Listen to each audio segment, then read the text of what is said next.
Thank you. That's right. I'm originally from Graham, Washington. The town's so white, they named it after a cracker. What's going on there? I'm enjoying being an adult. Being an adult's fun. Like, one of my favorite things about being an adult is I get to do all the things I never got to do when I was a kid. You know, like staying up all night, or eating ice cream for dinner, or quitting. Have you heard of this? Anybody?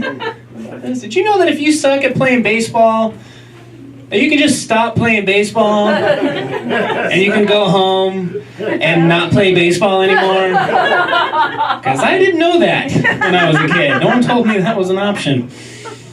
So I love quitting now. Quit everything. Quitting's my new favorite. Just making up for lost time is what I'm doing now. I like to think of it as preemptive failing. That's what I like to think of it. It's a little more palatable. You say it that way. I'm this close to just walking off the stage right now. Guess what I'm driving at with that whole deal. Right there. No, I like doing this, but I like quitting a whole lot more. That's for sure. You ever take a nap just because you don't want to be awake anymore? Does anybody else do that? Like, you're not even tired. You just don't want to exist for like 20 or 30 minutes in the middle of the day. I'm not the only one. I once took a nap because I didn't want to make myself lunch. That was the reason I took a nap, everybody. I just started making some tough decisions. I was like, I could get up off the couch. I could go into the kitchen. I could make myself a sandwich. Or I could just have a dream about a sandwich.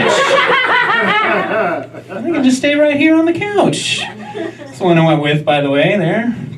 Dream sandwich. It's 0 calories, so I also made the healthy choice on that one as well. That's what I also did. Speaking of dreams, I had a dream the other night that my best friend Cody won the lottery. That's how low my self-esteem is. In my dreams, other people's dreams are coming true. Not mine. I'm just the creator of the dream. You think something good would happen to me? Now, my dreams always involve me like falling off a cliff, or all my teeth falling out, or my hands turn into ping pong paddles for some reason. What's going on with that one? Oh man, those are the good dreams too, by the way. Like, I cherish those dreams when I have those ones. I think what's going on though is that my brain is just setting the bar low for like when I wake up the next morning. So when I get up, I'm like, oh man, I had a day of depression and anxiety, but at least I don't got ping pong hands, so it's actually a pretty good day so far. Deal with this day. I'm not gonna win any ping pong games, but I'm enjoying myself today, that's for sure. I recently became a father. Thank you very much. Yeah, so I made a person. I don't know what anyone else has done lately, but I literally made a human being. So I guess I'm kind of like a god. That's what's going on here. So I feel pretty good about myself in that department, right there. One thing about living with like an infant child in your house is it's kind of like living, or it's kind of being held hostage by the world's smallest, cutest little hostage taker, who also happens to be terrifying, like at the same time. Like, I can't go to he won't let me go to the bathroom, I can't eat, I can't go to sleep, I can't do anything. Like, at this point, I can't tell if I actually love my son or if it's just Stockholm Syndrome. What's going on here?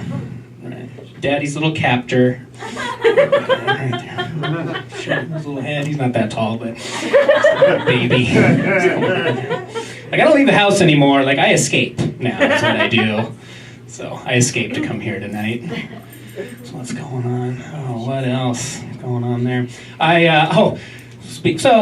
was a story a while ago. It was probably like 5 years ago. I don't know if anyone saw this story, but there was a story of a woman who duct taped her child to the wall. What?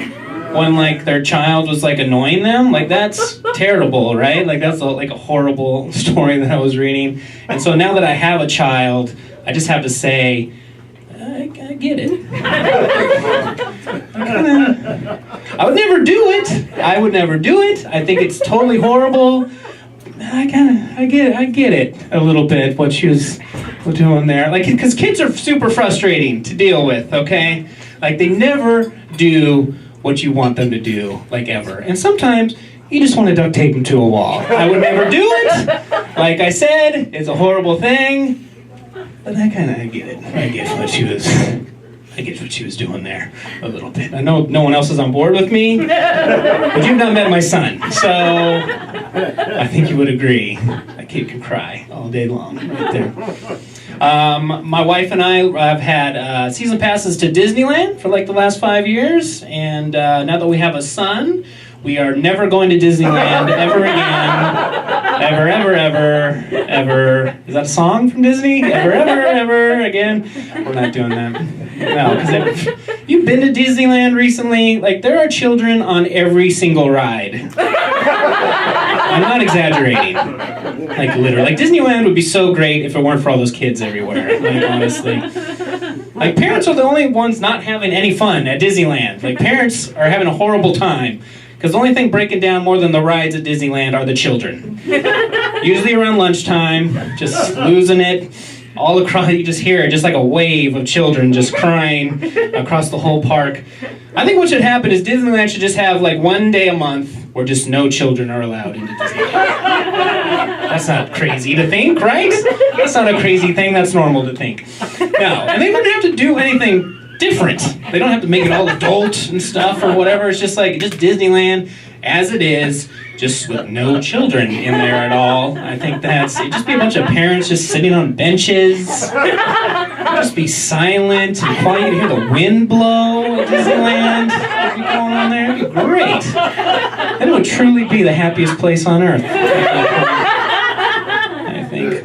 I was at Disneyland recently, and I was watching, at the end they always have a fireworks show at the end of the night. And everyone's got their phone out, they're all taking videos of the fireworks and everything, but there was one woman who was taking video with her iPad.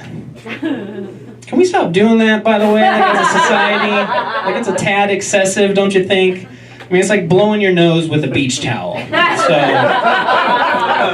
let's just stop doing it, everybody, if we can just agree on that. But the funny thing that she was doing, though, not only was she taking a video of the fireworks show with her iPad, she was doing it with her back to the show, with the front-facing camera, watching the fireworks on the screen there. Like, I thought at first, like, maybe she was just watching, like, a better fireworks show, or she was just like, this one sucks. This is a terrible show. I'm watching another one on YouTube. Here. It was basically like she was at a restaurant and she just took a picture of her dinner and then just threw it right in the trash without eating it at all. It was like, well, I got the picture. That's what matters on that one. One of my favorite rides at Disneyland is the Pirates of the Caribbean ride. I don't know if anybody's been on that ride. I love that ride.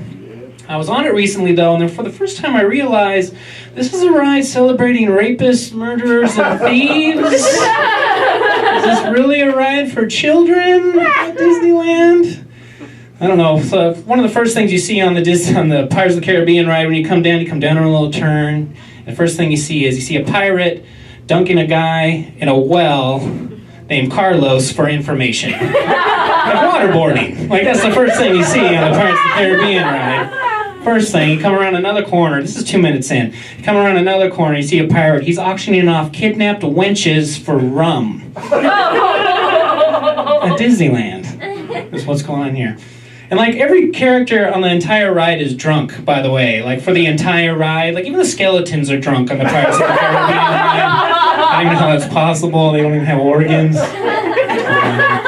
And you get to the end of the ride, and they burn down the city, and they sing a happy song about it. That's how the ride ends. I wonder if they're only able to get away with this because it happened so long ago. Is there like a statute of limitations of basing a ride on savage criminals? Is that what's going on? Like 400 years from now, is there going to be a ride called the Somali Pirates of the Caribbean? Where the animatronic characters climb into the boat and then they hold you hostage with a machete? Is that what's going to be happening? Yo ho, I'm the captain now. That's what's going on. All right, I'm Brandon Stewart. Thank you very much, everybody.